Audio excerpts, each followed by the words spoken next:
Hello and welcome to another episode of the Many Faces of Cancer podcast.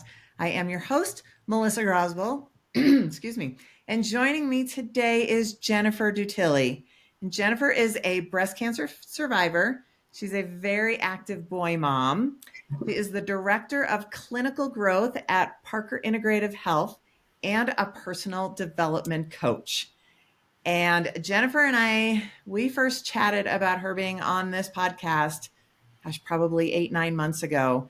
And things have always come up that have prevented it from happening. So I'm so excited to finally have you on here to share your story. So welcome to the show, Jennifer. Thank you so much for having me. And it's true. I mean, we met and, I heard about this amazing podcast that you started. And at the time I was still kind of cycling out of my podcast that I loved and just had such a heart for everything that you were doing, especially in the cancer world and with survivors. So I'm thrilled to be on here today. And it's true. You asked me so long ago and I just felt like there was no way I could tell my story yet because I was still in the thick of it. And where I think there's beauty sometimes in the mess, I couldn't even get words out. So I'm thankful to be at the part that I'm in right now so that I can share parts of my story, hopefully encourage someone, and just have this conversation with you. And I truly believe after a year of doing this, that the conversations happen when it's time and they can't really be forced. I interviewed someone a few weeks ago who we've been friends for years, and I've been trying to get her on the show for several months, and something always came up.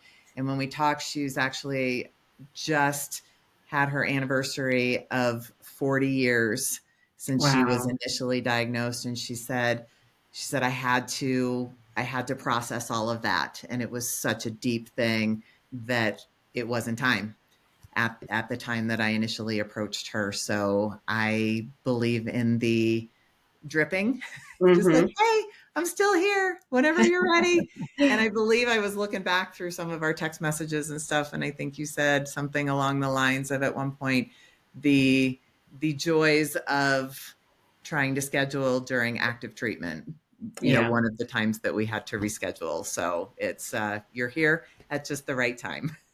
Yeah. And I'm grateful to be, I celebrated my 1-year anniversary last month. And Congratulations. So, thank you. Yeah. And so, I think cancer is so interesting, right? Like you immediately become part of this community that you didn't know that you were going to be a part of. And the beauty of that alone, of so many people, strangers you don't know, but you have this collective story and thing in common. And then also just it's always not just about like the treatment that you're going through, right? It's so much more than that. It's what it does to your friends, your family, the people who walked it with you, the processing, like that woman who had to get to her 40-year mark, right? Like there's so much processing that happens in a mind, set shift that happens. And I think it's just this like holistic kind of experience when you have cancer. And so finding the right time to share your story and encourage other people, I think, just kind of comes up like it is right now. So, yeah. And absolutely. I think the treatment part of it is probably one of the most minuscule pieces of the whole journey, and everything that we learn and experience throughout this whole process of being part of this community that none of us ever wanted to join. No, it's not a club I wanted to be in. I have a lot of aunts who passed away from cancer. So cancer is prevalent in my family.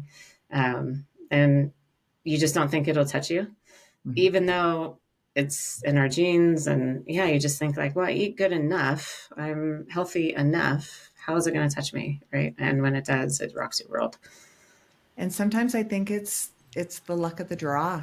I know some people that are so super, super healthy who this happens to. And then I know of people who do everything unhealthily and they skirt through life just fine. So, we'll probably never know the magic puzzle pieces that get put together for this to happen.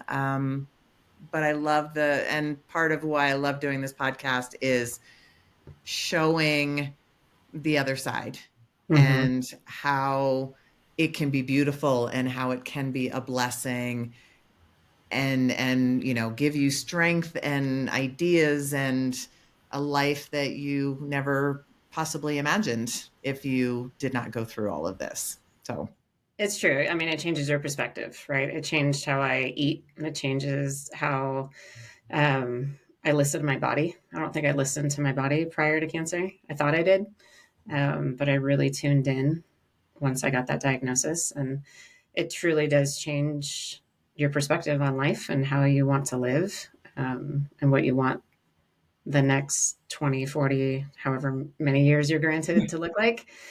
Yeah. So it changes a lot. And that's a process in itself, right?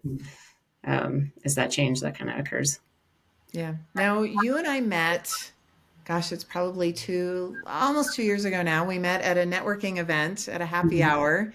And I remember I was just probably finishing up my treatment and really starting to share about my experience. And I think you were like starting this new coaching Mhm. business that you were doing. And like a mutual friend of ours that she and I became friends kind of let me know 6 months later or something like that that you had been diagnosed. And so once again, I think the people come into your life at the right time and for the right reasons. So kind of take us back to, I think it was November of 2023, and kind of, what was going on in your life when you were diagnosed. How were you diagnosed? Yeah, so to go back even further than that was November, about October, November of 22. And I was visiting one of my best friends, and I was in like her guest room shower.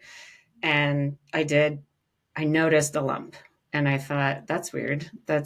Where did that come from? Right. And immediately I just went to this place of fear of like, it's in my breast. It was like right where your broad line kind of hits. And so it was uncomfortable. Um, and so booked a doctor's appointment for the following week. They got me in so quickly. Like they took it so serious and got me in, and which led to multiple mammograms, radiologists looking at it. And radiologists aren't supposed to give you any sort of information. They just have like this stone cold look on their face. And he tilted the screen and said, I'm not supposed to say this, but there's so much of these little spots that it looks like cancer. And I thought, you're not supposed to say that.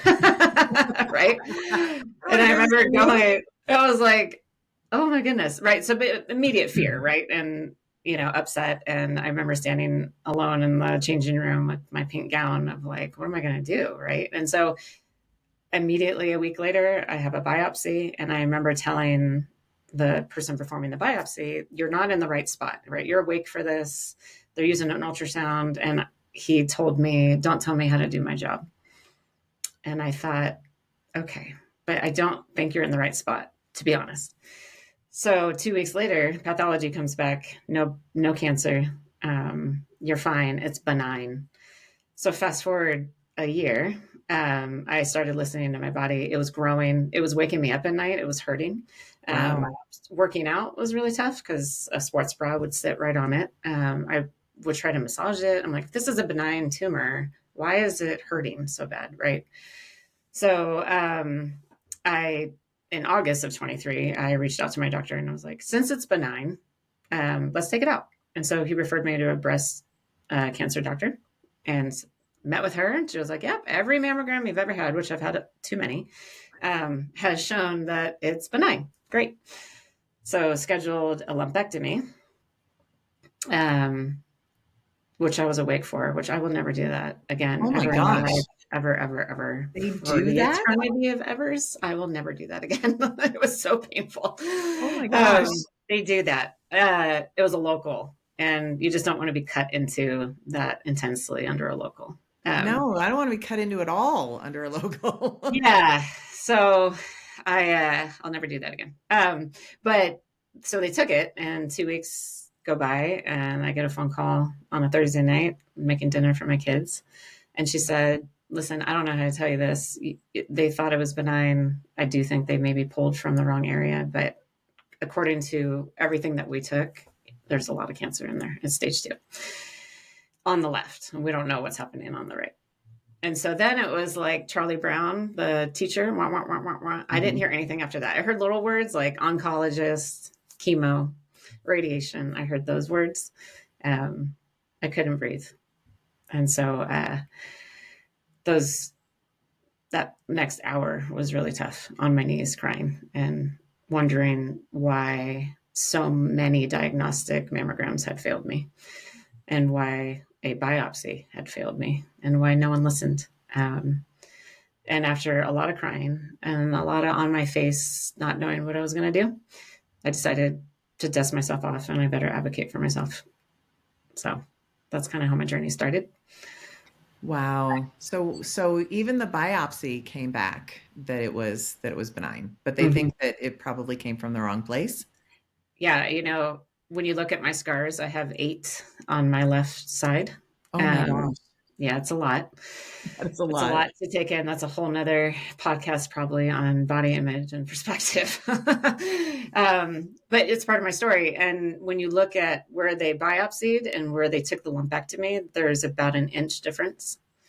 Which is So huge it's huge. in those terms when Yeah. you're thinking So microscopic little lumps.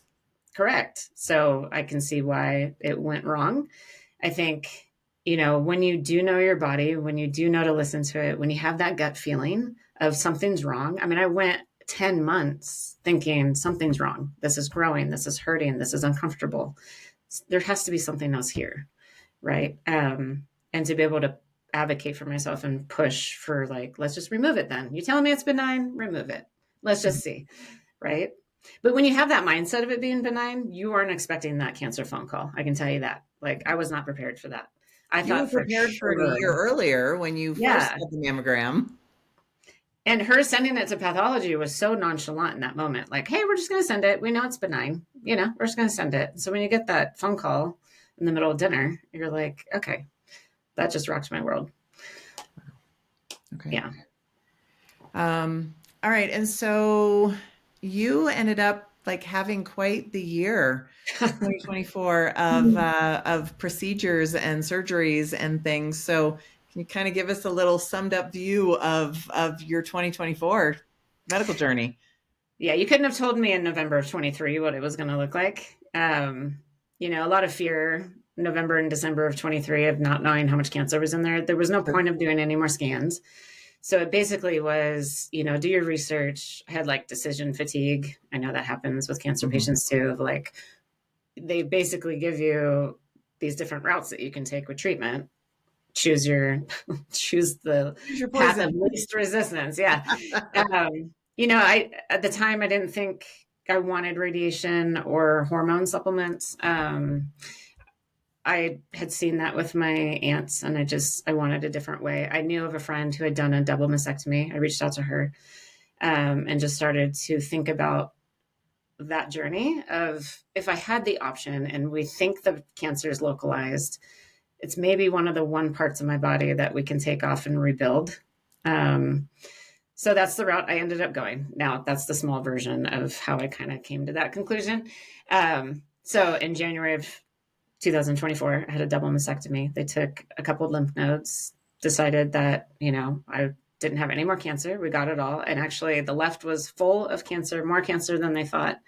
And the Wow. right had all of it was covered in precancerous cells that hadn't quite flipped the switch yet. So, Wow. to So in be able to, hindsight, that was definitely the best decision for you. it's huge. I mean, to Yeah. have the breast cancer doctor come back in and be like, you made the absolute best decision you could have made for your body. And so I remember I had a friend who had a different cancer diagnosis around the same time as my diagnosis, and she had been through a lot. And I remember, like, after my mastectomy, they want you to walk. I had this like bench at the park that I would like, oh, I'll go walk to that bench and come back. But you're so beat up and you have drains. It's a lot. And I remember being on that walk and thinking, like, can I call myself a survivor? Can I really say that? Like, I just had a double mastectomy. All my cancer is gone. She's still dealing with chemo and radiation and bone marrow transplants, and has such a road ahead. And I felt like I cheated. I felt like I had like taken off the cancer and now I'm fine. And I just thought, do I get to call myself a breast cancer survivor, or should I have paid a bigger cost? And those are the things that start happening in your brain of like, obviously that's wrong, right? It's our own journeys, and cancer is so unique to everyone. But I just remember thinking that. And I will say, just to stop Yeah. you right there, when you and I had coffee, this was part of the conversation, part of a big conversation that we had, because I was feeling that way too. I had a lumpectomy, I had radiation, I didn't have any of the other things, and I hadn't put a name to it. And when you and I talked, it was like survivor's guilt. Like, I don't Mm-hmm. feel like I've gone through enough to say that I'm a cancer survivor. I don't need support groups. I don't need any of that stuff because other people need it more. And the conversation that you and I had really helped cement to me that it doesn't matter. Mm-hmm. You hear those three words and you are immediately a cancer survivor, no matter how little or how much treatment that you go through. So I want to thank you for helping me to see that just through the conversation that we had and you going through it as well. Yeah. Yeah, I remember that conversation, and it was healing, right? And it was good to bounce it off of you, of us having this collective experience of, can we call ourselves survivors, right? And I love that we did land on, yes, we get to. You're right. Like the second you hear those words, you are, right? Depending on what your treatment looked like or how different it looked or whether you had a surgery that removed it, you're still a survivor. So yeah, I do appreciate that that moment we shared. Yeah, so it becomes such a mind game too, Mm-hmm. is what I kind of learned. And so what ended up happening, I would definitely become a survivor because I didn't know what was brewing, which was a rip roaring infection, and which led to me losing my left nipple, turned black, and started to turn me septic. So, the things they tell you to look for with infection, fever, red spotting. I got so bad. We like kept prolonging it, going, well, maybe the antibiotics will work. Maybe that'll fix it. But what ended up happening is I couldn't even move the whole left side of my body. It was starting to completely take over my Oh my body. gosh. Yeah. So it wasn't working. We tried to save the nipple by doing the hyperbaric chamber. I did that 4 days a week for 3 hours a day. Got to know that staff very well at Skyridge Hospital. And, we tried different modalities, didn't work.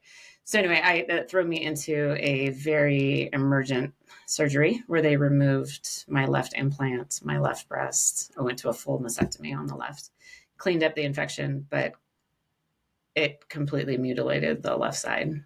And so that's why I have so many scars. Um, what would then transpire over 2024 would be a collection of 5 surgeries to rebuild my entire left side. I still have one more surgery this year. I hope it's the last one. This one is more like aesthetics. We're trying to just make it look better and see what we can do with that. It's interesting rebuilding body parts. Yeah, it's a mentality thing as well. Looking at it for the very first time or looking at it through this process, it's a hard pill to swallow when you look at yourself in the mirror. I've had people tell me, your breasts don't define you as a woman. That's absolutely true until you take them off and rebuild them. And it still has impact.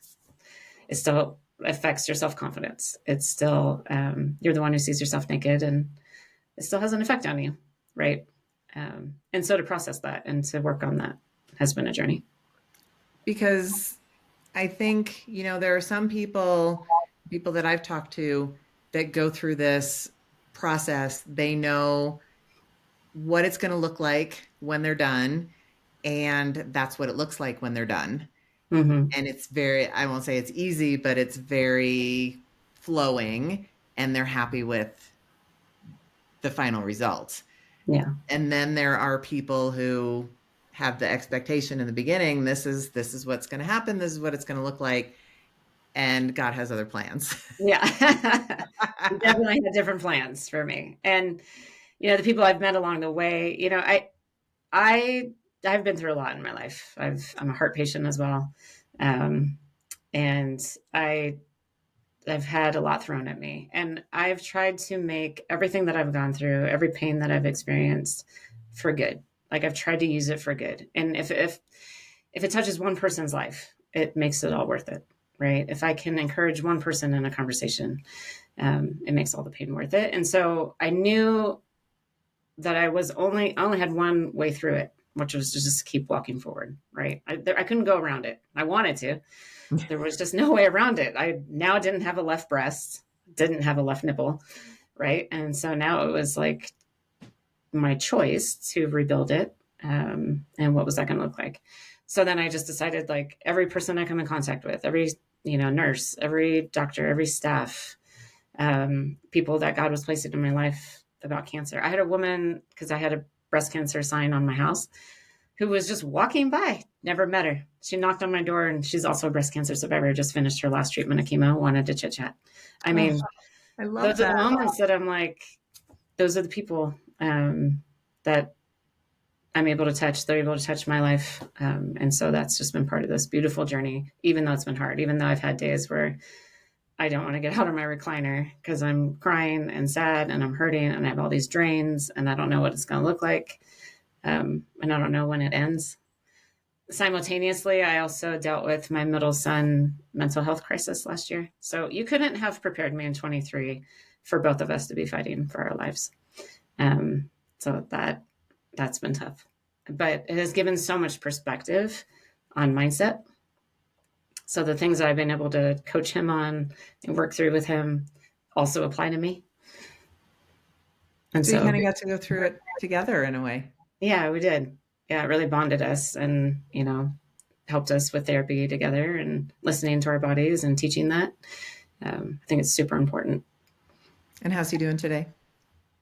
It's mental health is interesting. It's not, there's no endpoint, and it fluctuates every day. And so we are just working together and grateful for every day that we have together. And it's a work in progress. But, we're on this journey together. Just like I have another surgery and this, it's just like cancer, right? Like, I have a 2% chance now, right? Now that I've had the mastectomy and we've taken the lymph glands, my rate is 2%. But 2% is still there, right? Right. And so I was talking to my therapist of, like, it's still this thing that hovers. Mm-hmm. It's still this thing in the back of your mind. Like, once you get that diagnosis, like, okay, I'm stressed today. Am I feeding a tumor? Oh, I ate a little bit of soy. Am I feeding a tumor? Because mine's estrogen positive, right? Like, you start, it's really hard to not go to those places. And she's trying to teach me, like, you have to compartmentalize it a little bit and just be grateful for the right now, live in the present, right? Like, refocus, reground yourself so that it's not this overwhelming cloud that stays with you with cancer. And I think I've said it several times that, we say that, I say that, well, somebody else said it, but cancer is like the worst club with the best members. And the people that you meet along the journey that, are in this club, just they change your life. Partly because we all understand, once you're in this club, we all understand that, oh my gosh, if I have a pain in my hip, do I have metastasis? Mm-hmm. If I have a headache that I've never had before, oh my gosh, has it gone to my brain? That it's not always here, but it's always circling Mm-hmm. here. And people just don't understand that. And I think we need to give ourselves that grace that is a reality, no matter how much therapy you go through, that's Mm-hmm. always going to be a reality. And to just give ourselves the grace to seek therapy or have a day where you don't want to get out of the recliner and you just want to cry Right. and then get up the next day and continue living your life. And it sounds like most people that I have talked to and interviewed on this podcast have a similar kind of thing with that it's just it's always going to be there no matter what. Yeah. Yeah. Agree. That reminds me of kind of like how I lived last year, which was like the and both. That was like my theme of, when I was diagnosed cancer free, right? I had the mastectomy and pathology came back and we took it all and you're cancer free. And 5 surgeries is a lot. right? And an infection is a lot. And so sometimes people who mean so well, right? And I know they were just trying to be encouraging, but they're like, I know you're going through something really tough and this is hard, but you don't have cancer anymore. Yes, that is true. And I'm grateful for that. I'm grateful to not have cancer. And this is really tough. These reconstruction surgeries are completely breaking down my endurance. Like by number 5 last year, I mean, I was shot. I was very tired. I Most can't people even imagine. shouldn't. I heard a statistic that most people who have a surgery, it takes 12 months for anesthesia to fully get out of their body. I had 5 last year. Right. So just imagine how You much got 5 years. anesthesia. Yeah. How much anesthesia is in there, but also the brain fog that came with that, the forgetfulness, the feeling like I couldn't even move my limbs. I was so exhausted to my core. And that also was hard. And so it was just living in this both. I can be grateful for being cancer free, and I can also know and have grace that the journey is also really hard. Yeah. And I need to do an episode on things not to say to someone who's who's been through cancer. Right. Because and I've had people say, like, well, the cancer's gone. It's like, well, just because the cancer is gone doesn't mean that the journey is over, doesn't Mm-hmm. mean that my emotions are back to 100% all the time, that there's always processing to be done, no matter how little or how great, your treatments, your diagnosis, whatever are. Yeah. Yeah, I think it's to bring awareness to it, right? It's just like we're saying, like sometimes cancer is just brought to it minimizes down to like, oh, that was your treatment and now it's over and now you're cancer free. And you're just like, okay, but but do you understand this cloud that sits over me? That every time I feel pain, I feel like it's a tumor that has moved to a different part of my body. Or, what if that all starts to add up and how I process it, or that I didn't have time in that moment to process it, but something just triggered it now, and now I'm processing it, right? And so that's why it becomes a lifelong journey that people don't necessarily understand, and we should bring awareness to as we continue to have these conversations. Right. And so you are now, we said in the beginning that you are the director at an integrative health clinic. So tell us a little bit about how that came about. Because when I met you, you were a business coach, and that was what you were doing. Gosh, I love coaching so much, and it's such a part of my everyday life. I use it with friends and people who, yeah, rely on me and come to me for advice. My business, I had a business partner in Seattle, and when cancer hit, and I was doing our podcast, and I just had this moment in one of my podcast series that I just felt like I can't do this. I can't breathe. I felt like I couldn't take a deep breath. And it was probably because there was so much unknown, and I just felt like I need to pause. This is really important.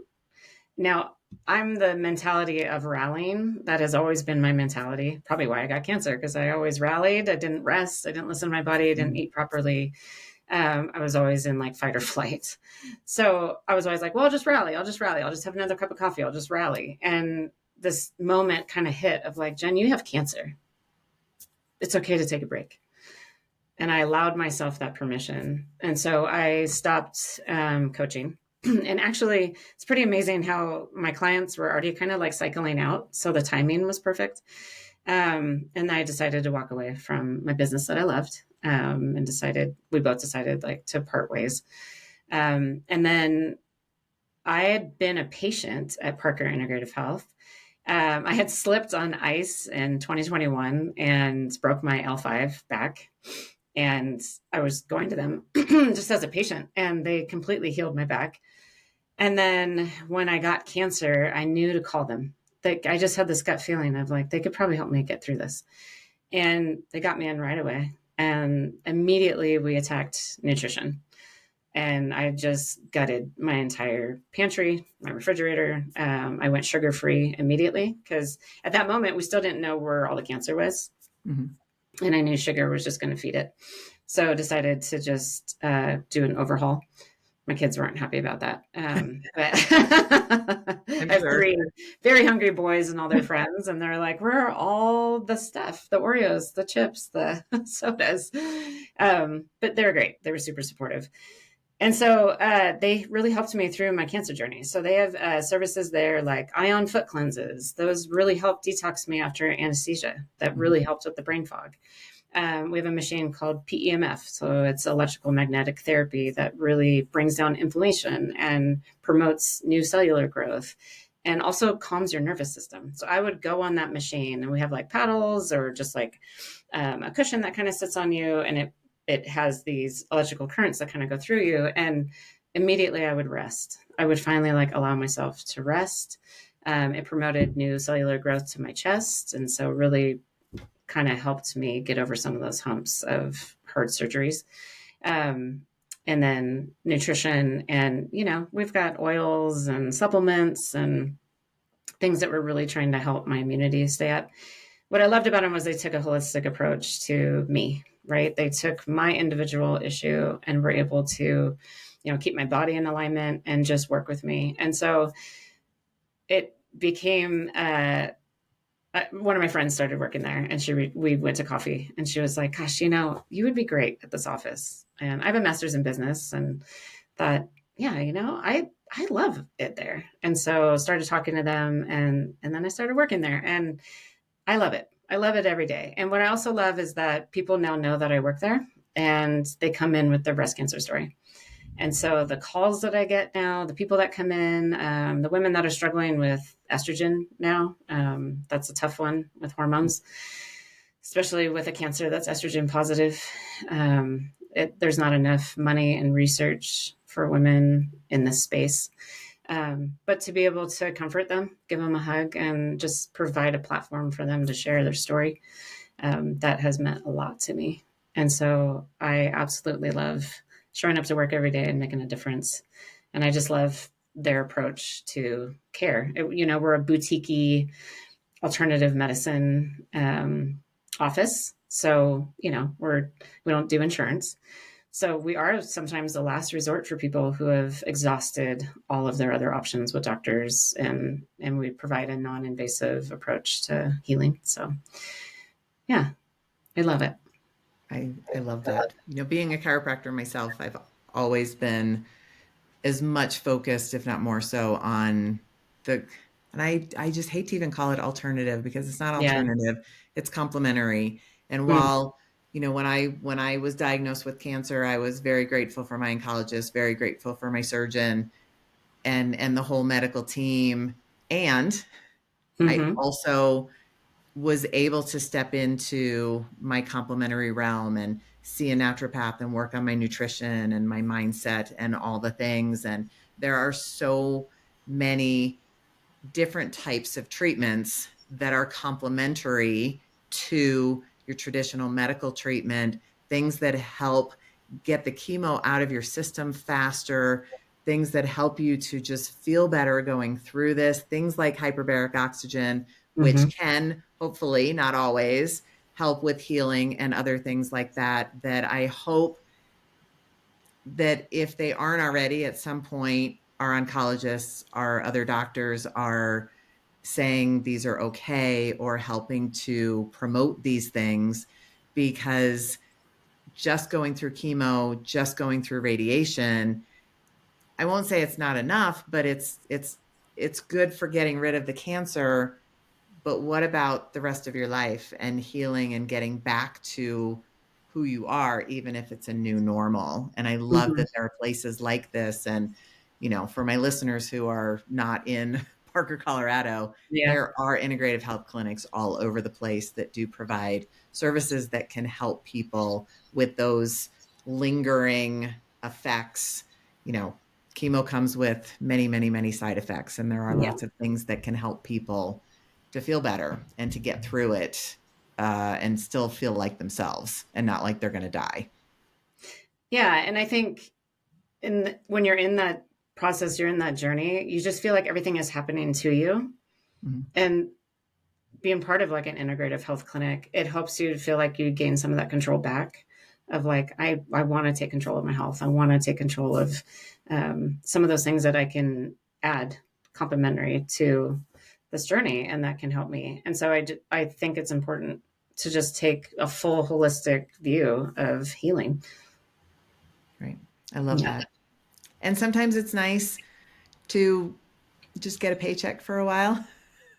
Yeah. I've been an entrepreneur most of my life, and I now, I work for a rec center. I'm a personal trainer at a rec center, and it's really nice to, for a while I'm still healing, not worry about all of the stuff of running a business and just be able to do the things that you love Yeah. without having to worry about all of the other stuff that goes along with it when you run your own business.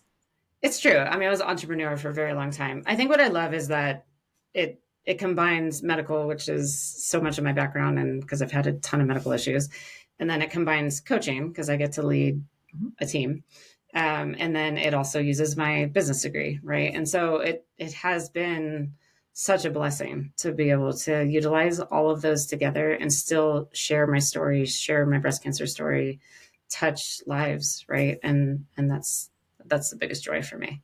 It's so rewarding. I love that. So now I ask this of all of my guests. So what is one piece of advice that you would give to someone who's either just starting on a cancer journey or has just been diagnosed and they're, in this total freak out mode like we all are? What is one piece of advice that you would give to somebody who is at that point right now? Yeah, that's a great question because I don't think it's just one thing. I think advocating for yourself is the biggest thing. I mean, I think once you have a team and you trust them, it it's good. I mean, they're making decisions are happening quickly, right? Usually in those situations, and so taking a moment to step back, to pause, to breathe, to consult with some close friends and family, and to just sit with it for a few minutes, I think is so important because then you can start to advocate for yourself of saying like, yes, you're my team, and I hear what you're saying for treatment. But had I just done that, they would have just handed me this box of like, here's your one treatment. No one actually said you can do a double mastectomy. My team didn't say that. I had to go find that out myself. Right. So like advocating for yourself to go like, is there another way? Is there a different way? Is there something I can add to it? So advocating for yourself and just giving yourself that grace in that moment of time because decision fatigue is exhausting. And I think you then go, okay, fine, that's what you think is going to work. I'll just do it. And instead, just going like, I'm going to pause for 1 second and give myself a minute to take all this in, so that I can make the best decision for my health, my body, my family. Right. So that's my biggest piece of advice is just take a pause for just a second and think, what is it you truly want? And if you have a gut feeling of like, that doesn't feel like that's sitting well with me, start asking some questions, do some research, and advocate for yourself. Love it. And with a few exceptions, when you are given that diagnosis, you do have time. A lot of times they want Yeah. to do all the things right away, but with a few exceptions, you do have time and you can take a few days and really be with yourself and share with your family and stuff before you have to make these really really difficult decisions. So Yeah. take that time. Mm-hmm. Absolutely. I love it. All right, Jennifer. So where can people find you if they want to reach out to you, if they want to get in touch with you? How is the best way to do that? Yeah, I mean, I have a personal Facebook and Instagram, just under my name, Jennifer Dutilly. But if you're local, I would love to see you at Parker Integrative Health. We've been in business for 20 plus years, and I just think we're a staple in this community.